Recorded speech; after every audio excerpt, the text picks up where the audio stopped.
ગૌરક્ષા મંચ અધ્યક્ષ ધર્મેશ ગામી સુરત શહેરના જહાંગીરપુરા વિસ્તારમાં આજે 3 ગૌ માતાના જીબીના ઇલેક્ટ્રિક તાર ખુલ્લા હોવાના કારણે મોત થયા છે કરંટ લાગવાથી। જે પણ આમાં કસૂરવાર હોય જીબીના કર્મચારી તેઓને સસ્પેન્ડ કરવા જોઈએ, તેમના વિરુદ્ધ ફરિયાદ થવી જોઈએ અને જે કઈ 3 ગાયો મરી ગઈ છે એના માલિકને વળતર જીબી તરફથી આપવામાં આવે એવી ચોક્કસ અમારી માંગ છે।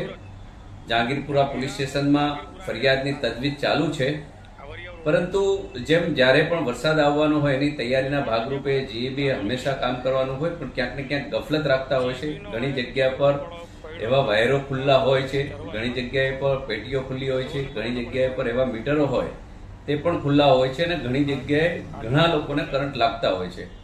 તો આ જે વારંવાર બેદરકારી ભર્યું જે વર્તન છે જીબીનું એ બિલકુલ યોગ્ય નથી અને આમાં વળતર ચૂકવવું અને કાયદાકીય પગલાં લઈ અને એમને કાયદાનું ભાન કરાવવું જોઈએ, એમને સસ્પેન્ડ કરવા જોઈએ અને એમની પાસેથી વળતર મળવું।